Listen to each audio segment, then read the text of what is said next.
Hello everyone, आप सभी का इन्फो रेडियोटेक यूट्यूब चैनल पे स्वागत है। आज से हम 20 एमसीक्यू की सीरीज स्टार्ट कर रहे हैं फॉर रेडियोग्राफी एग्जाम के लिए, जो कि आने वाले हर एक एग्जाम में आपके इंपॉर्टेंट रहेगी। जैसे वो एम्स हो गया, केजीएमयू हो गया, आरएमएल हो गया, बीटीएससी हो गया, एसजीपीजीआई हो गया, कल्याण सिंह हो गया। ठीक है, तो सारी आज से हम करेंगे और 1000 यानी 1000 क्वेश्चन करेंगे, जो कि हर एक वीडियो में 20-20 एमसीक्यू के फॉर्म में रहेगा। ठीक है, ये आपको हर दिन मिलेगा। ठीक है, तो वीडियो अगर क्या नाम है कि पसंद आती है तो आपको लाइक करना, सब्सक्राइब करना, चैनल को सब्सक्राइब करना है और अपने दोस्तों में शेयर करना। ठीक है, अगर आपको ये हेल्पफुल वीडियो होती है तो कमेंट बॉक्स में अपना आप रिव्यू दीजिए। ठीक है, तो चलिए बिना समय गंवाए स्टार्ट करते हैं हम अपना पहला क्वेश्चन। ठीक है, तो पहला क्वेश्चन क्या है हमारा, x-ray are produced when. X-ray कब प्रोड्यूस होती है? ऑप्शन है A electrons collide with target material, B neutrons interact with nucleus, C protons collide with photons, D gamma rays interact with tissue. तो एक्सरे कब produce होती है? जैसा कि ऑप्शन ए में क्लियर मेंशन है, electrons collide with target material. Electron जब collide करता है किससे? टारगेट मटेरियल से, देन हमारी क्या होती है? एक्सरे प्रोड्यूस होती है। तो कितनी परसेंट एक्सरे प्रोड्यूस होती है? लेस देन 1% एक्सरे प्रोड्यूस होती है, और मोर देन 99% जो होती है वो हीट प्रोड्यूस होती है। ठीक है, तो इसलिए क्या हो गया? Option A is correct. ठीक है, आगे चलते हैं सेकंड क्वेश्चन पे। The target material of an x-ray tube is usually. तो जो टारगेट मटेरियल होता है, यानी एनोड की यहाँ पे बात हो रही है, तो एनोड किसका बना होता है? एनोड जो बना होता है वो किसका बना होता है? इस क्वेश्चन में पूछ रहा है, तो इसके ऑप्शन है, ऑप्शन ए है कॉपर, ऑप्शन बी है टंगस्टन, ऑप्शन सी है लेड, ऑप्शन डी है आयरन। तो ऑप्शन देख के हमें जैसा कि पता चल रहा है कि एनोड मटेरियल जो बना होता है वो टंगस्टन का बना होता है। टंगस्टन की क्या स्पेसिफिक क्वालिटी होती है? जैसा इसका क्या नाम है कि मेल्टिंग पॉइंट हाई होता है, मेल्टिंग पॉइंट हाई हो गया, और इसके एटॉमिक नंबर्स हाई होते हैं, जो हमारी एक्सरे ट्यूब की जो एफिशिएंसी होती है उसको बढ़ाने में हेल्प करता है। ठीक है, आगे चलते हैं question number 3। Bremsstrahlung radiation is produce due to. तो इसमें पूछ रहा है कि ब्रह्मस्टरलंग रेडिएशन कैसे प्रोड्यूस होती है। ठीक है, कब प्रोड्यूस होती है, कैसे प्रोड्यूस होती है। ठीक है, तो ऑप्शन ए है एक्साइटेशन ऑफ इलेक्ट्रॉन्स। क्या एक्साइटेशन ऑफ इलेक्ट्रॉन से प्रोड्यूस होती है? जब एक्साइट करता है इलेक्ट्रॉन तब प्रोड्यूस होती है। Option B deceleration of electron near the nucleus. क्या जब डी एक्सेलरेट होता है nucleus electron near the nucleus से जब गुजरता है तब। या ऑप्शन सी न्यूट्रॉन एब्जॉर्प्शन, जब न्यूट्रॉन एब्जॉर्ब होता है। या डी इलेक्ट्रॉन पॉजिट्रॉन एनहिलेशन। ठीक है, तो ऑप्शन से हमें पता क्या चल रहा है कि ऑप्शन के according option B is correct, deceleration of electron near the nucleus. ठीक है, तो जब इलेक्ट्रॉन क्या करता है, नियर द न्यूक्लियस से पास होता है, गुजरता है, तो डीएक्सेलरेट होता है। ठीक है, तो उसमें जो क्या नाम है कि रेडिएशन हमारी प्रोड्यूस होती है वो ब्रह्मस्टरलंग रेडिएशन प्रोड्यूस होती है। ठीक है, तो ऑप्शन बी इज करेक्ट। अगला क्वेश्चन है चौथा, characteristic radiation is produced when. Characteristic radiation कब प्रोड्यूस होती है? ऑप्शन ए है outer shell electron fill inner shell vacancy, option B है electron scatter elastically, option C है protons undergo Compton effect, option D है neutron strike target. ठीक है, तो कैरेस्टेटिक रेडिएशन कब प्रोड्यूस होती है? जैसे कि हमने पिछले क्वेश्चन में देखा ब्रह्मस्टरलंग रेडिएशन, और इसमें देख रहे हैं कैरेस्टेटिक रेडिएशन। तो ब्रह्मस्टरलंग रेडिएशन और कैरेस्टेटिक रेडिएशन जो है कि एक्सरे एक्सपेक्ट्रा, जो मोस्टली क्या नाम डायग्नोस्टिक इमेजिंग में यूज होती हैं, ये दो टाइप की रेडिएशन होती हैं। ठीक है, तो हमने इससे पहले देख लिया ब्रह्मस्टरलंग रेडिएशन, अब देख रहे हैं कैरेस्टेटिक रेडिएशन कैसे प्रोड्यूस होती है। तो जैसे कि ब्रह्मस्टरलंग रेडिएशन प्रोड्यूस हो रही थी deceleration of electron passing near the nucleus. जब नियर न्यूक्लियस के पास से वो इलेक्ट्रॉन पास हो रहा था तो डीएक्सेलरेट हो रहा था, उसकी वजह से प्रोड्यूस होती थी ब्रह्मस्टरलंग रेडिएशन। ठीक है, तो कैरेस्टेटिक रेडिएशन कब प्रोड्यूस होती है? और इसके ऑप्शन है, ऑप्शन ए है outer shell electron fills inner shell vacancy. जी हाँ, ऑप्शन ए इज करेक्ट। जब आउटर सेल का इलेक्ट्रॉन जो होता है वो इनर सेल की वैकेंसी को फिल करने के लिए एनर्जी का ट्रांजिशन होता है, तो जो एनर्जी प्रोड्यूस होती है वो कैरेस्टेटिक रेडिएशन की फॉर्म में प्रोड्यूस होती है। ठीक है, अब ये वैकेंसी कैसे क्रिएट कैसे हुई? जब इलेक्ट्रॉन इंटरेक्ट करता है इनर सेल की इनर सेल टारगेट मटेरियल के इनर सेल से। ठीक है, देन क्या वहाँ पे इलेक्ट्रॉन के पास इतनी एनर्जी होती है कि जो बाइंडिंग एनर्जी से ज़्यादा होती है, तो उसके जो के सेल के बाइंडिंग एनर्जी या इनर सेल के टारगेट मटेरियल के जो इलेक्ट्रॉन्स होते हैं उनको रिमूव करने में, सेल से रिमूव करने में सफिशियंट होता है, तो वो उसकी वजह से जो सेल का इलेक्ट्रॉन होता है वो रिमूव हो जाता है, जिससे वहाँ पे वैकेंसी हो जाती है। उस वैकेंसी को फिल करने के लिए जो एक्सटर्नल यानी आउटर सेल के इलेक्ट्रॉन्स होते हैं वो इनर सेल में एनर्जी का ट्रांसमिशन करके, एनर्जी को रिलीज करके उसमें क्या करते हैं, फिल करते हैं उस वैकेंसी को। ठीक है, इस तरीके से हमारी कैरेस्टेटिक रेडिएशन प्रोड्यूस होती है। ठीक है, अब क्वेश्चन नंबर 5 पे चलते हैं। ऑप्शन ए इसका करेक्ट था। क्वेश्चन नंबर 5 पे चलते हैं। The efficiency of x-ray tube increases with. आप पूछ रहा है क्वेश्चन में कि मतलब एफिशिएंसी हम एक्सरे ट्यूब की कैसे इंक्रीज कर सकते हैं, यानी किसको इंक्रीज करके हम एक्सरे ट्यूब की वैकेंसी को इंक्रीज कर सकते हैं। ठीक है, तो ऑप्शन ए क्या है, लोअर ट्यूब वोल्टेज, क्या और लोअर करके ट्यूब वोल्टेज को हम कर सकते हैं एफिशिएंसी इंक्रीज? नहीं जी, डिक्रीज होगी इसकी एनर्जी। ठीक है, ऑप्शन बी है higher atomic number of target material. ठीक है, तो इसको अभी देखते हैं बाद में। ऑप्शन सी है लोअर एमए, क्या लोअर एमए को करके क्या नाम है कि हम एफिशिएंसी की, एक्सरे ट्यूब की एफिशिएंसी को बढ़ा सकते हैं? जी नहीं, इससे भी क्या होगी, हमारी एफिशिएंसी घटेगी। ऑप्शन डी है लोअर इलेक्ट्रॉन स्पीड, क्या इलेक्ट्रॉन की स्पीड को लोअर कर देंगे तो एफिशिएंसी बढ़ जाएगी? जी नहीं, इलेक्ट्रॉन की स्पीड क्या चाहिए होती, सफिशिएंट चाहिए होती है, जिससे इंटरेक्शन अच्छा हो और एक्सरे हमारी प्रोड्यूस हो। ठीक है, तो ऑप्शन के अकॉर्डिंग क्या नाम है, हम जाएंगे ऑप्शन बी पे। Option B is correct, higher atomic number of target. ठीक है, इसलिए हम टंगस्टन यूज करते हैं। ठीक है, क्योंकि उसका क्या होता है, एटॉमिक नंबर हाई होता है। ठीक है, अब चलते हैं क्वेश्चन नंबर 6 पे। ठीक है, क्वेश्चन नंबर 6 क्या पूछ रहा है, most of energy in x-ray tube is converted into. जैसा कि हमने पिछले प्रीवियस क्वेश्चन पे ही हमने देखा था कि एक्सरे जब प्रोड्यूस होती है, टंगस्टन की बात कर रहे थे, तो क्या कि मतलब कैसे प्रोड्यूस होती है एक्सरे। ठीक है, तो x-ray produce, most of the energy in x-ray tube is converted into. ठीक है, तो जो मोस्ट ऑफ एनर्जी होती है एक्सरे ट्यूब की, वो कन्वर्ट किस में होती है, तो वो क्या एक्सरे में होती है, क्या गामा रेज में होती है, क्या हीट में होती है, क्या लाइट में होती है? तो जैसा कि हमने पहले देखा था, तो वो क्या होती है, most of the energy convert किस में होती है, हीट में होती है। मोर देन 99% हीट में चेंज होती है, लेस देन 1% जो होती है वो चेंज होती है हमारे एक्सरे। ठीक है, तो आगे बढ़ते हैं क्वेश्चन नंबर 7। क्वेश्चन नंबर 7 में क्या करा था, focusing cup in x-ray tube is made up of. जो फोकसिंग कप होती है एक्सरे ट्यूब की, वो किसकी बनी होती है? तो ठीक है, तो ऑप्शन ए क्या है, टंगस्टन है। ऑप्शन बी क्या है, मॉलिब्डेनम है। ऑप्शन सी निकेल है। ऑप्शन डी क्या है, लेड है। ठीक है, तो जैसा कि हमने पढ़ा है कि ना ऑप्शन ए होगा टंगस्टन, ना बी होगा, ना ही डी होगा, तो ऑप्शन सी होगा इसका क्या, निकेल की। फोकसिंग कप का काम क्या होता है, फोकसिंग कप का क्या होता है, जैसा कि नेम से ही पता चल रहा है, फोकसिंग कप क्या करेगी, फोकस करेगी। फोकस किसको करेगी, इलेक्ट्रॉन को करेगी। इलेक्ट्रॉन को कहाँ पे करेगी, टारगेट के टारगेट मटेरियल पे। ठीक है, टारगेट मटेरियल पे, और टारगेट मटेरियल किस प्लेस पे, फोकल स्पॉट पे। ठीक है,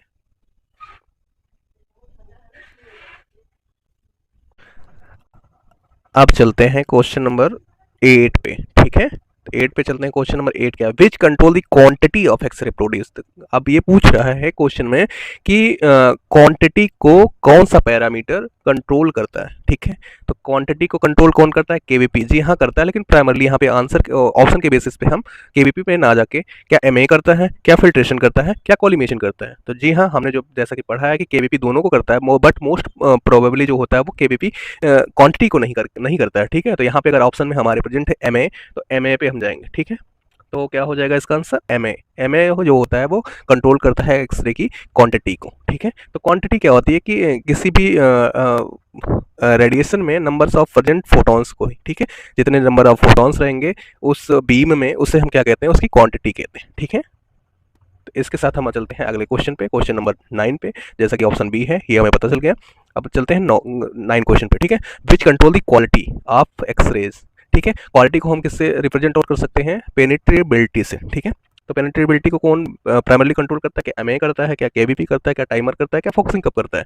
तो जी हाँ, जैसा कि हमने पहले पढ़ा है, इसका आंसर क्या हो जाएगा, आंसर हो जाएगा केवीपी। केवीपी जो कि बोथ को करता है, क्वांटिटी को भी करता है, क्वालिटी को भी करता है, बट मोस्ट प्रोबेबली जो होता है वो क्वालिटी को करता है। ठीक है, क्वालिटी में क्या होता है कि बीम की एनर्जी, एनर्जी की बात की जाती है कि मतलब वो उसमें कितनी एनर्जी है। ठीक है, तो इसके साथ क्या नाम है, ऑप्शन जो हो जाएगा वो 20 सही हो जाएगा। आगे चलते हैं क्वेश्चन नंबर 10 पे। ठीक है, फिल्ट्रेशन इन एक्सरे ट्यूब रिमूव्स। अब इसमें क्वेश्चन 10 में पूछ रहा है कि मतलब फिल्ट्रेशन जो होता है वो एक्सरे ट्यूब से क्या रिमूव करता है। ठीक है, तो लो एनर्जी फोटॉन्स को रिमूव करता है, या हाई एनर्जी फोटॉन्स को रिलीज करता है, या कैरेस्टेटिक फोटॉन्स को रिलीज करता है, या ब्रह्मस्टर्लिंग रेडिएशन को फोटॉन्स को रिलीज करता है? तो जैसा कि ऑप्शन में हमारे दे रखा है, तो इसमें आंसर क्या हो जाएगा, लो एनर्जी फोटॉन्स को। ठीक है, अब ऐसा क्यों करता है, लो एनर्जी फोटॉन्स को ही रिमूव क्यों करता है, हाई एनर्जी को फोटॉन्स को रिमूव क्यों नहीं कर सकता? तो जो लो एनर्जी के फोटॉन्स होते हैं वो हमारी इमेजिंग में हेल्प नहीं, ना के बराबर करते हैं। ठीक है, और हमारे पेशेंट डोज को बढ़ाते हैं। ठीक है, तो पेशेंट डोज को रिड्यूस करने के लिए और हमारी इमेजिंग क्वालिटी को बेहतर करने के लिए लो एनर्जी फोटॉन्स को रिमूव करना क्या होता है, जरूरी होता है। ठीक है, तो इस इफेक्ट को क्या कहते हैं, बीम हार्डनिंग। फिल्ट्रेशन की वजह से जो होता है इफेक्ट, उसको कहते हैं बीम हार्डनिंग। ठीक है, तो आंसर 10th का हो जाएगा ए, एज करेक्ट। ठीक है, आगे चलते हैं क्वेश्चन नंबर 11। ठीक है, the line focus principle is use to. अब पूछ रहा है कि मतलब लाइन फोकस प्रिंसिपल किसके लिए यूज होता है, क्या इंक्रीज हीट कैपेसिटी को, क्या हीट कैपेसिटी को बढ़ाने के लिए, टारगेट मटेरियल की हीट कैपेसिटी को बढ़ाने के लिए, या reduce effective focal spot size, या रिड्यूस स्कैटर, या इंप्रूव इमेज कंट्रास्ट। ठीक है, तो इंक्रीज हीट कैपेसिटी ये भी बढ़ती है बट उस कंपेरेटिवली नहीं। ठीक है, किसी भी मटेरियल की जो हीट कैपेसिटी होती है वो पहले से डिफाइंड होती है। ठीक है, तो option B is correct, reduce effective focal spot size. तो अब लाइन फोकस प्रिंसिपल क्या होता है ये जानना जरूरी है। इसके लिए लाइन फोकस प्रिंसिपल क्या होता है कि इसमें हम जो करते हैं इफेक्टिव फोकल स्पॉट की साइज को कम करने के लिए हम एंगल को टारगेट को एक एंगल पे रखते हैं। ठीक है, जिससे क्या होता है कि हमारी जो एक्चुअल फोकल स्पॉट होता है जहाँ पे स्ट्राइक करते हैं इलेक्ट्रॉन्स विथ टारगेट मटेरियल, वो क्या होता है कि ज़्यादा सरफेस एरिया मिलता है और जहाँ से हमारी इमर्ज होती है एक्सरे वो एक पॉइंट सोर्स जैसा बन जाता है। ठीक है, जिससे क्या होता है कि हमारा पिनम्बरा कम हो जाता है, हमारी स्कैटर कम होती हैं, उसकी वजह से हमारी जो इमेज होती है वो इमेज क्वालिटी वो बेहतर हो जाती है। ठीक है, तो इस क्वेश्चन में क्या आंसर क्या होगा, option B, reduce effective focal spot size. ठीक है, अगला क्वेश्चन क्या है 12, the heel effect is caused by, heel effect क्या किसके कारण होता है। तो सबसे पहले हमें यहाँ पे ये जानना होगा कि हील इफेक्ट होता क्या है। ठीक है, हील इफेक्ट होता क्या है। तो हील इफेक्ट क्या होता है, जैसा कि नाम से हील पता चल रहा है, तो ये एनोड साइड जो होता है वो एनोड की थिकनेस यानी टारगेट मटेरियल की जो थिकनेस की वजह से वो जो एनोड मटेरियल का थिकनेस होती है वो एब्जॉर्ब कर लेती है एक्सरे इंटेंसिटी को at the side of anode, anode की साइड पे एब्जॉर्ब कर लेती है, जिसकी वजह से एक्सरे की इंटेंसिटी जो होती है वो कम हो जाती है किधर, एनोड साइड। इसी को कहते हैं हील इफेक्ट। ठीक है, अब पूछ रहा है कि हील इफेक्ट किसके कारण होता है, क्या फोकसिंग कप के डिजाइन के कारण होगा, या एंगल ऑफ एनोड टारगेट के कारण होगा, फिल्ट्रेशन के कारण होगा, या कॉलिमेशन के कारण होगा। तो जैसा कि आप यहाँ पे देख रहे हैं फोकसिंग कप जो हो जाएगा वो एनोड कैथोड की साइड की बात हो रही है, फिल्ट्रेशन क्या नाम है कि हमारी फिल्टर करती है, कॉलिमेशन क्या होता है कि बीम को लिमिट करता है। ठीक है, तो जैसा कि ऑप्शन बी हमें क्लियरली दिख रहा है कि इसका आंसर होगा तो एंगल ऑफ एनोड टारगेट। अब चलते हैं क्वेश्चन नंबर अगले यानी 13 क्वेश्चन नंबर पे। इंक्रीजिंग केवीपी विल, अगर इंक्रीज करेंगे केवीपी तो क्या बढ़ेगा। ठीक है, इंक्रीज करेंगे केवीपी तो क्या बढ़ेगा, इंक्रीज वेवलेंथ, तब एक्सरे क्या एक्सरे की वेवलेंथ बढ़ेगी, या ऑप्शन बी डिक्रीज पेनिट्रेशन, क्या पेनिट्रेशन डिक्रीज होगा, option C increase photon energy, D decrease intensity. तो जाहिर सी बात है केवीपी बढ़ाएंगे तो एनर्जी बढ़ेगी, एनर्जी बढ़ेगी तो वेवलेंथ कम होगी, जो कि ऑप्शन फर्स्ट में क्या दे रखा है कि इंक्रीज होगा, तो जो कि ये सरासर गलत है। ठीक है, डिक्रीज पेनिट्रेशन जी नहीं, पेनिट्रेशन भी क्या होगा, बढ़ेगा, एनर्जी के डायरेक्टली प्रोपोर्शनल होता है। ठीक है, तो ये भी ऑप्शन गलत हो जाएगा। अब दिया डी डिक्रीज इंटेंसिटी, जी नहीं, इंटेंसिटी तो और बढ़ेगी। ठीक है, केवीपी बढ़ाने पे क्या हमने कहा था पहले कि केवीपी बढ़ाएंगे तो इंटेंसिटी भी बढ़ेगी और पेनिट्रेबिलिटी यानी एनर्जी भी बढ़ेगी, तो ऑप्शन सी जो हो जाएगा वो करेक्ट हो जाएगा। ठीक है, इंक्रीज फोटोन एनर्जी, तो फोटोन की एनर्जी बढ़ेगी। ठीक है, तो ये ऑप्शन सी इज करेक्ट। चलते हैं अगले क्वेश्चन पे। The cathode filament is heated to produce. ठीक है, अब ये पूछ रहा है कि अगर क्या नाम है कि कैथोड के फिलामेंट को, ठीक है, हम हीटअप करेंगे तो क्या प्रोड्यूस होगा, एक्सरे हीटेड टू प्रोड्यूस, अगर कैथोड के फिलामेंट को हीट करेंगे तो क्या प्रोड्यूस होगा, x-ray directly, thermionic emission of electron, gamma rays, characteristic photon. ठीक है, तो जैसा कि इसमें दिया है कि कैथोड फिलामेंट को हीट करने से क्या प्रोड्यूस होगा, तो एक्सरे डायरेक्टली, जो कि आंसर सरासर गलत लग रहा है। ठीक है, ऑप्शन बी लग रहा है थर्मियोनिक एमिशन ऑफ इलेक्ट्रॉन। ठीक है, यहाँ ऑप्शन बी इज करेक्ट। ठीक है, तो ऑप्शन बी क्या हो जाएगा, वो करेक्ट हो जाएगा। ठीक है, थर्मियोनिक एमिशन ऑफ इलेक्ट्रॉन। ठीक है, तो अब ये क्या है कि फिलामेंट को जब हम हीट करते हैं तो जो इलेक्ट्रॉन जो होता है जिस प्रोसेस से निकलता है हमारे कैथोड से यानी फिलामेंट से, ठीक है, जो कि टंगस्टन और थोरियम से मिलके बनता है। ठीक है, एलॉय होता है, और उसको क्या नाम है, उसको जब हीटअप करते हैं तो इलेक्ट्रॉन्स रिमूव होते हैं। ठीक है, इलेक्ट्रॉन्स रिमूव होते हैं, एमिट होते हैं। ठीक है, by the process of thermionic emission. ठीक है,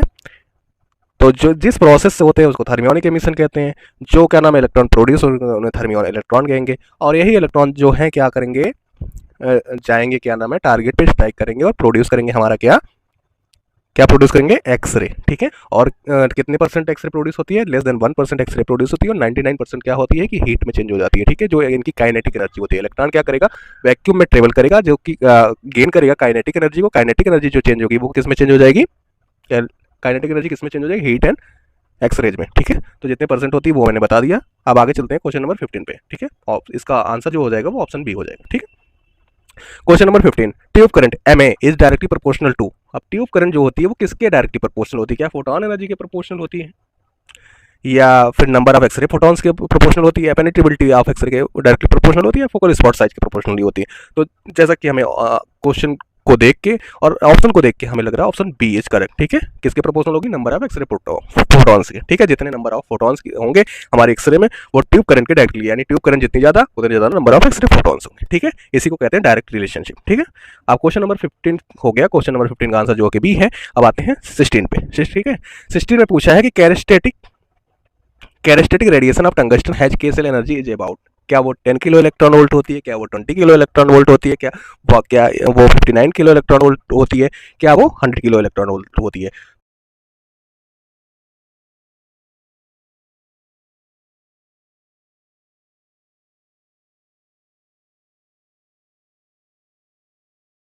तो 10 हो गया, 20 हो गया, 59 हो गया और 100 हो गया। ठीक है, तो जो के सेल की बाइंडिंग एनर्जी होती है वो क्या होती है, 69 पॉइंट, बाइंडिंग एनर्जी होती है 69.5 किलो इलेक्ट्रॉन वोल्ट। ठीक है, तब जब के सेल की एनर्जी की बात होगी, क्या कैरेस्टेटिक रेडिएशन की टंगस्टन की के सेल की बात होगी, तो अगर क्या नाम है कि जब कैरेस्टेटिक रेडिएशन हमारी कब प्रोड्यूस होती है, जब आउटर सेल का इलेक्ट्रॉन इनर सेल में जब क्या करता है कि वैकेंसी को फिल करता है, तब होती है। तो जब इसके के सेल की बाइंडिंग एनर्जी ये हो गई और इसके एल सेल की जो बाइंडिंग एनर्जी होती है वो 10 किलो इलेक्ट्रॉन वोल्ट के क्या होती है, बराबर होती है। तो 10 इसमें से माइनस करेंगे तो क्या हो जाएगा हमारा 59.5, जो कि ऑप्शन में दे रखा है 59। तो क्या हो जाएगा ऑप्शन के according, option C is correct. ठीक है, तो आगे चलते हैं क्वेश्चन नंबर 17 पे। ठीक है, तो इस क्वेश्चन नंबर 16 का जो था आंसर वो 59, यानी ऑप्शन सी सही है। ठीक है, अब 17 क्वेश्चन पे बात करते हैं। 17 क्वेश्चन का क्या है, the protective housing of x-ray tube is lined with. ठीक है, जो प्रोटेक्टिव हाउसिंग होती है एक्सरे ट्यूब की वो किससे लाइंड होती है। ठीक है, क्या वो कॉपर से होती है, क्या वो कॉपर से होती है, या लेड से होती है, या एल्युमिनियम से होती है, या निकल से होती है। तो जैसा कि क्या आपने पढ़ा है वो किससे होती है, लेड लाइंड होती है। ऐसा क्यों, क्योंकि लीकेज से हमें बचाती है। ठीक है, ये ट्यूब हाउसिंग में आती है जो कि हमारी लीकेज से बचाती है। क्वेश्चन नंबर 18 पे चलते हैं, इसका ऑप्शन भी हो जाएगा। क्वेश्चन नंबर 18 क्या है, ब्रह्मस्टरलिंग रेडिएशन फॉर्म्स। अब ब्रह्मस्टरलिंग रेडिएशन क्या फॉर्म करती है, क्या वो कॉन्टिन्यूअस स्पेक्ट्रम को फॉर्म करती है, डिस्क्रीट स्पेक्ट्रम को फॉर्म करती है, बोथ को करती है, नन को करती है। ठीक है, तो नन जब इसमें से कोई नहीं होगा तब करेंगे, बट इसमें ऑप्शन हमारा मैच हो रहा है। कौन सा मैच हो रहा है, ऑप्शन है कैसे फॉर्म रेडिएशन फॉर्म्स। कैरेस्टेटिक रेडिएशन क्या फॉर्म करती है, जैसे कि पीछे वाले क्वेश्चन में ब्रह्मस्टरलिंग रेडिएशन का था कि वहाँ पे क्या ब्रह्मस्टरलिंग रेडिएशन क्या कंटीन्यूअस स्पेक्ट्रम फॉर्म करती है, डिस्क्रीट स्पेक्ट्रम फॉर्म करती है, बोथ करती है, नन करती है। तो उसमें क्या था, कंटीन्यूअस था, इसमें क्या हो जाएगा, डिस्क्रीट स्पेक्ट्रम। ठीक है, option B is correct. Question number 20 पे चलते हैं। क्वेश्चन नंबर 20 क्या है, x-ray tube work on the principle of conversion of. ठीक है, तो एक्सरे ट्यूब, अब इस क्वेश्चन में क्या पूछ रहा है कि क्वेश्चन में पूछ रहा है कि एक्सरे ट्यूब किस प्रिंसिपल पे वर्क करती है, कौन सा चीज़ कौन किस में कन्वर्जन होगी, क्या मैकेनिकल एनर्जी इलेक्ट्रिकल में कन्वर्ट होती है, या हीट एनर्जी कन्वर्ट होती है एक्सरे फोटॉन्स में, या इलेक्ट्रिकल एनर्जी कन्वर्ट होती है एक्सरे फोटॉन्स में, या केमिकल एनर्जी कन्वर्ट होती है रेडिएशन में। तो जैसा कि हमने क्या पढ़ा है कि इलेक्ट्रिकल एनर्जी जो होती है वो एक्सरे फोटॉन्स में, ठीक है, और प्लस हीट में भी होता है। ठीक है, तो यहाँ पे एक हीट भी कर लीजिएगा। ठीक है, तो ये रहे आज के 20 मोस्ट इंपॉर्टेंट क्वेश्चन। बाकी आपको जो भी जैसा भी लगे वो फीडबैक आप क्या करेंगे, कमेंट बॉक्स में कर सकते हैं। ठीक है, ये पहली वीडियो थी इस चैनल पे और अभी बहुत सारी कमियां हैं जो कि अपने आप को ठीक करना है, चीज़ें करनी है, बट आप अपना फीडबैक दे सकते हैं, रिव्यू दे सकते हैं कि और क्या चीज़ें सुधारनी है। और ये अगर आपको सीरीज पसंद आई तो वीडियो को लाइक करें, चैनल को सब्सक्राइब करें और अपने दोस्तों में शेयर जरूर करें। धन्यवाद।